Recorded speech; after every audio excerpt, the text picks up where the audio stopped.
ఈ 10 సంవత్సరాలు బట్టి మంచిగా తోలుకున్నాం. మేము మార్పు కావాలి అని రేవంత్ రెడ్డి ప్రభుత్వం మార్పు కావాలంటే సరే ఇంకేనేం మార్పు చేస్తాడు అని ఆటో డ్రైవర్లకు కూడా 12,000 ఇస్తామని అంటే మార్పు కావాలంటే మేము అసలు పాత గవర్నమెంట్ని వదిలిపెట్టుకొని ఏం చేస్తాడో మంచిగా ఉంటుందని మేమందరం ఓట్లేసి గెలిపిస్తే చివరికి మానెత్తనే బండబెట్టిండు.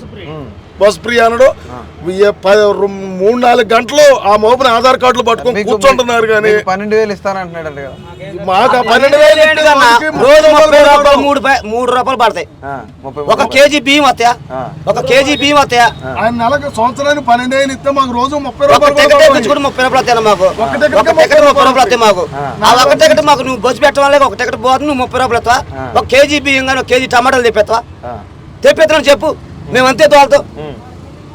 నువ్వు 33 రూపాయలు ఇస్తే రోజు 33 రూపాయలతో పిల్లలు బతికించుకోవాలా? మీరేమో ఇట్లా మాట్లాడుతున్నారు. రేవంత్ రెడ్డి అంటాడు కదా ఈసారి కేసీఆర్ కానీ కేటీఆర్ కానీ ఒక్క సీటు కూడా గెలవరు అంటాడు. మరి గెలిచేది గెలవంది రేపు వస్తేగా ఎలక్షన్ ఎంపీ ఎలక్షన్ వస్తున్నాయిగా.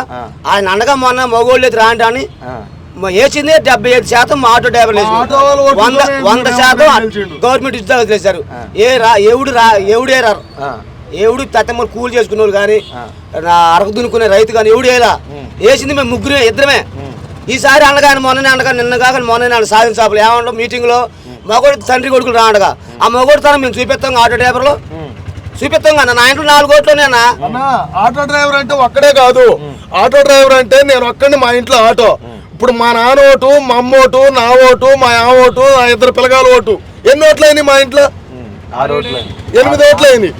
ఈ 8 నేను ఒక్కడిని దేశపోతే నా ఇంట్లో 8 మంది బతకాలి. నేను నా 8 మందికి పోబెట్టినప్పుడు నేను ఏమనికెళ్ళి వేస్తారా ఓటు? ఎటు వేస్తారు? నా ఇంట్లో మొత్తం ఎటు వేస్తారు? నేను దేశపోతేనే వాళ్ళు 8 మందిని తినేది. మరి వాళ్ళు 8 మందిని ఎండగట్టినప్పుడు వాళ్ళు 8 ఓట్లు ఎటు పడతాయి? నా ఒక్కడోటు వదిలేయి. ఆటో డ్రైవర్ని అంటే ఇప్పుడు 80,000 ఆటోలు 90,000 ఆటోలు అంటున్నారు ఖమ్మంలో. ఈ 85 ఆటోలు 80,000 డ్రైవర్లు కాదు, 80,000 డ్రైవర్ల కుటుంబాలు ఉంటాయి.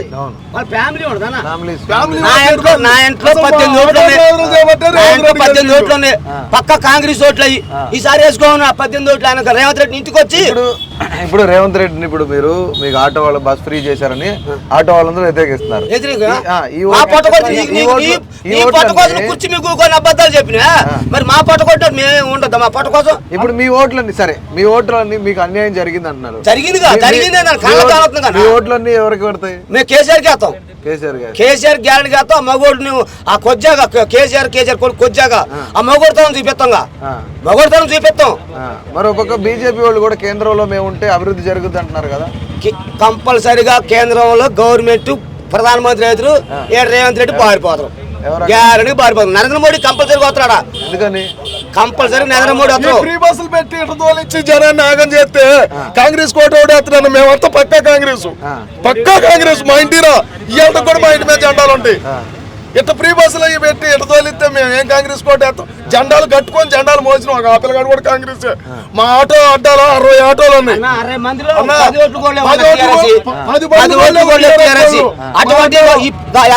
పక్కా కాంగ్రెస్. అంత కాంగ్రెస్ వాళ్ళే. ఎందుకు మాట్లాడుతున్నాం? కాంగ్రెస్ ఏంటి మాట్లాడుతుంది? మాకు కడుపులో బాధ ఉండి మాట్లాడుతున్నాం. మాకు బాధ కాదు, సంతోషం కాదు. ఇప్పుడు మరి మీరు కేసీఆర్ ఓటేస్తాను అంటున్నారు. వేస్తాం. కేసీఆర్ ఇక్కడ అధికారంలో లేడు కదా. రాకపోతే పైన మాట్లాడుతున్నాం. మా కోసం పైన కేంద్రంలో మాట్లాడుతున్నా. ఆయన నువ్వు ఇట్లా చేసిండు అట్లా చేసి గవర్నమెంట్ చేసిండు ఆయన ఈ బీజేపీ కేంద్ర ప్రధానమంత్రి దగ్గర మాట్లాడుతున్నావు.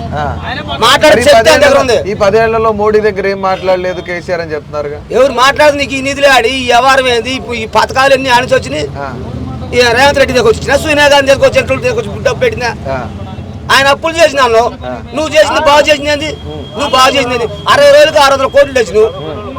60 రోజులకి 600 కోట్లు తెచ్చి నువ్వు తెచ్చి 4 పథకాలు అన్నావు.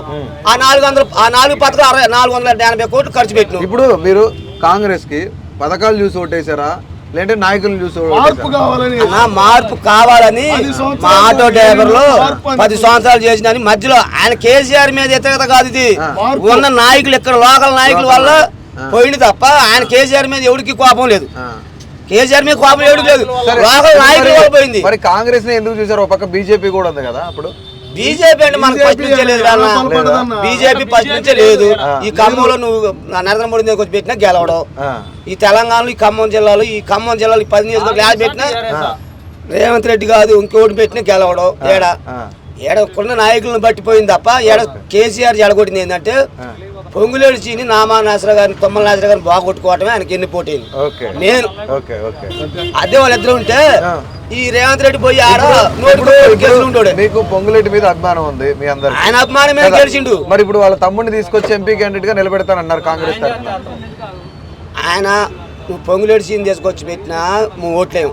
బస్సులు బంద్ చేయమని ఖమ్మం జిల్లాల వరకు మేము వేస్తాం. కేవలం బస్సుల కోసం, బస్సుల కోసమే అన్న. మేము బతికేదే ఆటో డ్రైవర్లు అన్న. సంవత్సరాలు 12 ఏళ్ళు అవసరం లేదన్న.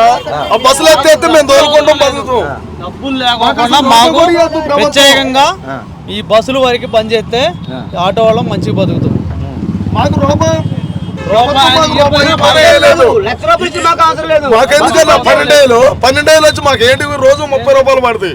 మాకెందుకు 12 ఏళ్ళు? మేము రోజు 1000 రూపాయలు 1200 ఇంటికి చేసపోయినాం ఈ బస్సులు పెడతానికి. Please subscribe